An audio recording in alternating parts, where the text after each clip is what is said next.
The last second chunk right here is RT. What's RT stand for? What's RT? Remainder theorem. So in Unit 2, we spent a whole chunk of area talking about remainder theorem. So in here, all we gotta do, just finish the sentence and see how well you understand remainder theorem. So if somebody plug in a function, which is a 7, plug in a function is a 3. So P of 7 is 3.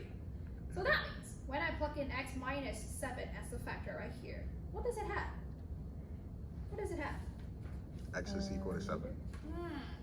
It has a remainder. Perfect. Now we have to get used to the term. Bless you. So, original function divide by the factor because this is having number. This is not 0. So when it's not 0, then it will has A remainder. Perfect. Write it down, people. Just like that.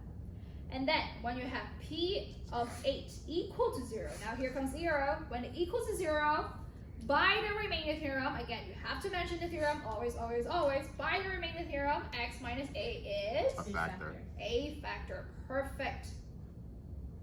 Okay, next one. When you plug in 3, you got 17. So by the what? Remainder theorem. By the remainder theorem. And by the way, in your exam, please don't put RT. You have to spell out the whole word. So when you have 317, so 317 is A factor. No, because it was equal to 0. is a Or point. on the What? graph. On the graph. There we go. It's a point on the graph. Now in here, if you don't remember this, your tiny booklet actually contained this one. When you flip it back to page 7. Now I mentioned 2 different scenarios. The first one is equal to 0. The second one doesn't equal to 0. And when I hear is b comma r, which is the r is for remainder, b is a number, is a point on the graph when it's not 0. Okay? This is one of the situations we mentioned. So very last one, when p6 equal to 0, by the remainder theorem, x equal to 6 has what? It's a what? Or maybe we can say it's a what? Is a factor. It's no, when this is not a factor, there's no parentheses in here. X equal to 6 is what? A point. There's so many, it's a point when, On the graph. not, we could be more specific. It's a point on x-axis. There we go. So in another way, 6 comma 0 will be a x-intercept. So x equal to 6 actually has a 0. That's what it means. Has a 0 means that it's x-intercept. It means that it's landed on the x-axis. We know that it's definitely on the point, on the graph, but the thing is, 6 will be a x-axis. When it's equal to 6, it will be having on the x-axis. Everybody cool now? Okay, again, all of these are interchangeable. Just by remainder theorem, a lot of them will be the same. Let's move on to the very last part. This is the simplest part we have been practicing from Unit 1 all the way to 4. Let's go and take a look. What does a plus 3 and a negative 7 do? What's a plus 3 do? Plus 3. It shifts to the left 3 Left units. 3. So all you gotta do, left 3. What about the 7? Down 7 Down units. 7. Down 7. So down 7. Okay, next one. I see 8 and then 9. What do they do? Right. Right, Up 9. 8 and up 9. Perfect. Okay, I see a 3. I see a plus 17. I see a negative 27. What do I do? Stretch 3. How? Vertically, horizontally, Oh. what? Vertically. Vertically. Vertically, what? Vertical Stretch by 3. Or you can say that, 3 times bigger, 3 times taller, whatever that word is. But the vertically stretched by 3 is going to be the best word. T-R-E-T-C-H. A lot of horrible spelling, but it's okay. What about the plus 17 do? Left to 6. Left 17. Left 17. Okay, what about the negative 27? Down 27. But in your exam, please put it in complete English sentence. Don't do it like me. This is just shorthanded note. Everybody cool? Okay. Now, let's take a look at this one. The bottom, I see a negative sign, and I see a negative 28.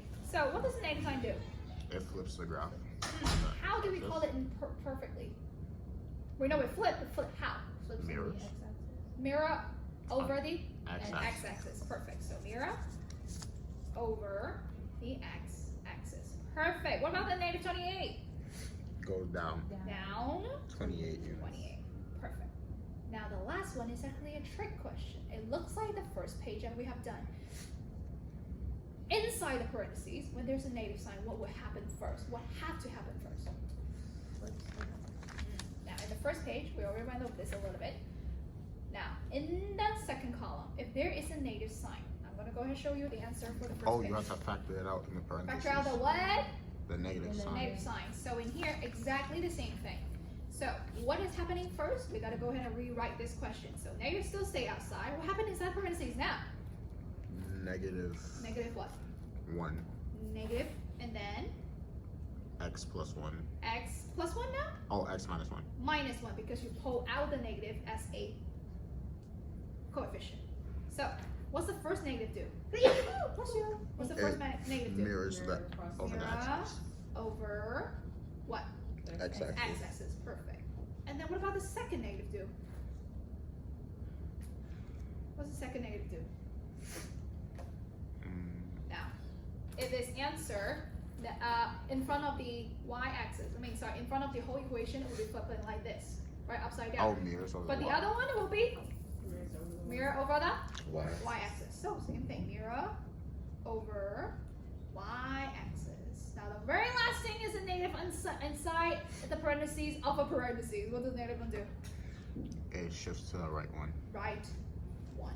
Now, if I don't pluck this out, if I don't pull the negative sign out, will I actually get the right shifting? No. No. So that's why this is actually tied back to the first page. Exactly the same thing about how you would pull out a negative sign before we actually analyzing all of things. Alright, cool? Now here comes the end of the IA review, and everybody make sure you study for all of this video.